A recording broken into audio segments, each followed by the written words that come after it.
Hello and welcome back to another Giant Slayer TFT ranked meta video. We're here to break down the longest patch of the mid-set, 12.5b. Or should we say 12.5c, because yes, there was another patch, though it was only just bug fixes. With such a long time between major patches, it means the meta has had plenty of time to settle, and finally, settle it has. We'll be summing up the meta as well as breaking down the different stages of the game, including meta items, compositions, and augments. Let's go ahead and get started. But before we begin, please don't forget to click the links in our description. Give your support to everyone who helped make this video happen. We host many TFT shows and tournaments with plenty of exciting content to come. Be sure to also follow our Giant Slayer TFT social media pages. Alright, let's get back to the video. To begin with, let's talk about where the meta settled after many weeks on patch 12.5. We've honestly seen the meta jump around constantly every week, but at the end, it settled mostly focusing on either 3 or 4 cost units. There are still some 1-cost builds, mostly Twitch reroll, but for the most part, they're outliers and not too common. Warwick is the only 2-cost reroll board we still see, but even that board struggles depending on the lobby. That means the bulk of the boards we see every game are either based around rerolling 3 costs or playing a 4-cost carry. 5 costs are viable options if you have a high roll mid-game. Most players, unfortunately, are stuck in a never-ending loop of needing to roll on level 8 to stabilize, so going level 9 is rather difficult. Thankfully, there's plenty of viable ways to play the mid-game, as most boards are less about specific comms and more about playing around champions, augments, or traits. Aurelia, for example, is a big winner of 12.5 as she's one of the most contested 4-cost carries. Draven also had a big glow up by the end of the patch, though he is a bit of a diva that relies on VIP, items, and augments. Then there are games where Mutant takes over, specifically Synaptic Web with Malzahar. AP in general is doing much better at the end of 12.5 with Malzahar and Ahri holding the line, but even boards utilizing Orianna, Seraphine, and strong AP frontlines like Vex and Morgana can do well. Definitely plenty of diversity, though the easiest way to climb is definitely with an AD board. All in all, the meta is diverse, but does have balance issues, though most of those issues are due to augments. That said, the patch is yet to feel stale, even though it will be roughly 4 weeks total by the time 12.6 rolls around, which goes to show that a lot of variance does make the game more interesting. Time to get into the nitty-gritty of the meta, beginning with the opening carousel and items. Component priority settled into one clear winner of the patch, bow. We bow down to bows because this component builds into so many meta items. If you're struggling to climb this patch, try to procure at least 1 bow per game. Doing that is likely to increase your average placement by at least 10 places. Okay, not actually, but having a bow in the majority of games will make slamming items easier. The reason boils down to one specific item, Giant Slayer. Giant Slayer is the king or queen of the current item meta. Every carry can use it, including AP carries. Sure, being able to do big burst damage with crits from Infinity Edge can be nice, but Giant Slayer is consistent damage, and consistency is key in a game like TFT. Bow also builds into other meta items like Rage Blade, Last Whisper, Static Shiv, and Titan's Resolve. Outside of bow items, well, sword is okay for the aforementioned reason of Infinity Edge, but its primary role is just to complement a bow. Chain Vest and Belt can both be decent starting components to slam defensive items, but they won't be as effective compared to a Giant Slayer opener. Rod has a few uses like Rage Blade or Morellonomicon, but it's preferably a mid-game component, especially for anyone playing AP. Speaking of AP, if you're not aiming for a bow, then a Tear is what you want next. Tear builds into blue buff, which is essential for several AP carries like Ahri, Malzahar, Corki, Lucian, and Brand. Shojin can be a replacement, but let's be real, blue buff is where it's at. Other than Tear, Rod is the go-to component for AP boards, though, as we said earlier, Giant Slayer is also one of the most common items for AP champions. In the end, the meta for items is still roughly the same as it has been. The major difference is how much priority Giant Slayer has received compared to every other item. With items covered, let's start breaking down each stage of the game, beginning with the early game in Stage 1. Not much to talk about in regards to Stage 1 other than picking up the usual pairs. It is worth formulating a game plan during this stage, so that mostly means, do you want to aim for a win streak opener or a loss streak? It's tough to know for sure which one you should do before the augments, but anytime you get a mercenary or yordle opener, chances are you're going to loss streak. 1-4 augment is where the first major decision of the game is made, and thankfully this augment choice isn't beholden to being only a combat-focused augment. Instead, you have options, which is a novel idea for augments in general, because despite being offered 3 of them, oftentimes it doesn't feel like players have a choice. But luckily on 1-4 you do, because you can aim for a combat, econ, or utility augment. What we recommend not going for are trait-specific augments unless it's one of the stronger options. Those are things like Sharpshooter for Twin Shot, or Twin Shot Soul, or Twin Shot Hard, or a free first place ticket with the Twin Shot anything. Oh, sorry, we got carried away talking about how imbalanced twin shot augments are. Whoopsie! Twin shot is not the only trait-specific augment worth considering. Is the mutation for the game Synaptic Web? If yes, Mutant Emblem is super good. Innovator is plenty strong as well, so if you can work your way to 7 quickly with an augment, then doing so is fantastic.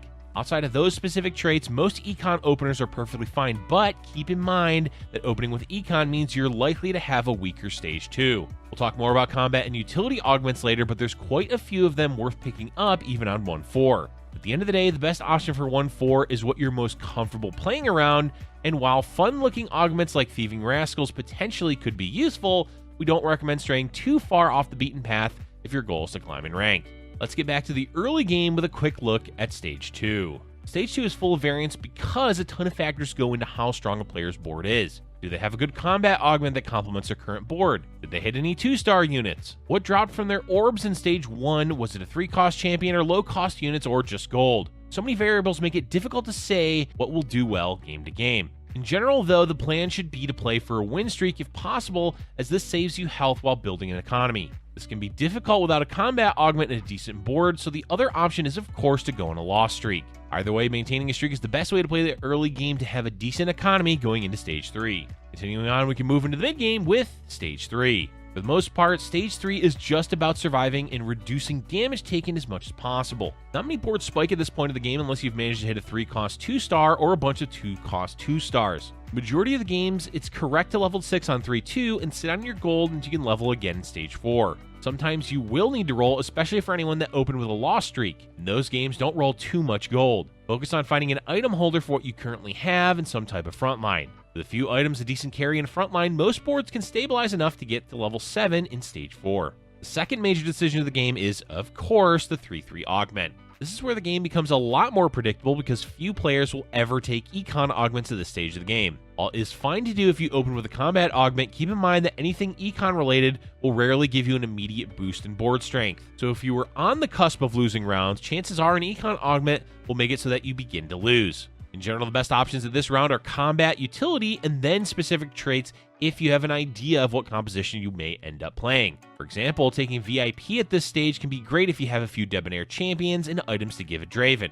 Anytime you didn't have direction, take augments that work best around your components, full items, and current board. The rest of Stage 3 is just set up for Stage 4, which is where players begin to form their endgame comps. Right away, you want to level on 4-1 if you've already leveled previously. There's 3 ways to go about Stage 4. Either roll a bunch and try to find a direction for your board with a 4-cost carry, or roll enough to stabilize and aim for a faster level 8. The third way is to play a reroll board, which we'll talk about shortly. Regardless of what direction you end up taking, always make sure you scout. Is the rest of the lobby rolling aggressively? If yes, you may need to roll more as well to not get behind in tempo. On the flip side, the lobby may be playing it slow, in which case you can play it slow, or you can take the opportunity to roll more and try to hit upgrades before the rest of the lobby. This decision is never static because every game is different, and you as the player have to weigh your board strength, current economy, and augments against every other player, and then come to an informed decision. The rest of Stage 4 is building your economy towards level 8 unless you're losing hard every round and still need to stabilize, or you're playing a reroll comp. Either way, let's talk about the current meta compositions. Rerolling is still doing well, with Warwick reroll being one of the best, though it can lack consistency. Other reroll options include Twitch Innovator, Twin Shot with either Lucian or Corki, Gnar with Triforce, Senna Morgana, or Malzahar Arcanist with Mutant. 4-cost boards generally play around Aurelia, Sivir, or Draven as the main damage dealer. Orianna, Seraphine, and Jhin are used as secondary damage. Ahri is the only consistent 4-cost AP carry, but players do often spread out their items to multiple carries, so in an Innovator Clockwork composition, you may see both Orianna and Seraphine used as sources of damage. Overall, there's plenty of diversity in the meta, be it Aurelia Socialite, VIP Draven, Striker Sivir, Mutant, Ahri, or a plethora of other boards. The decision of what to play mainly comes down to what augments you have, items available after Stage 4, and which champions show up in your level 7 rolls. Alright, before we move on to the late game, we must first talk about the last major decision of the game, which is the 4-6 augment. The 4-6 augment is by far the easiest augment choice players make because there's almost always a standout option. Econ is almost never taken to this stage, and trait augments only matter if they pertain to your board. Basically, pick whatever augment directly benefits your composition the most. Fill whatever your board is lacking, or anything that boosts the effectiveness of your carry, be it damage, survivability, or just something being tied to their synergies. Finally, we've reached the late game. First off, level 8 is usually sometime around the end of stage 4 through the middle of stage 5. This is usually where the late game begins, but each lobby is different, so the exact moment changes game to game. Level 8 is simply where players solidify their compositions and look to upgrade their important units. Not too many transitions are made at this point in the game unless you manage a 2-star 5-cost unit. In that case, you can pivot, but make sure your board doesn't suddenly get weaker during the transition. Level 9 is still improbable in most games, except for players that manage to high roll or players that have stabilized enough that continuing to roll does nothing major for their board. There often isn't much of a power spike at level 9, though full legendary boards are becoming more and more popular. A better use of gold is staying on level 8 to ensure your board is fully upgraded while also looking for various 3-star units if possible. Keep in mind, it's tough to ever 3-star 4-cost if they're contested, so either aim for an easier to hit champion or save gold and level to 9 instead. The endgame always comes down to scouting and positioning regardless of the meta. And as we always say, if you want to see a meaningful improvement in your games that results in a better average placement, focus more on your early and mid game more so than the late game. That's all for today's video, folks. Even though this patch has had a good amount of diverse champions and compositions to play, we are happy it's coming to an end with 12.6 on the horizon. Let us know in the comment section below what you're looking forward to in 12.6. Thank you for watching, and if you're enjoying our content, be sure to like button and subscribe for future Giant Slayer TFT videos.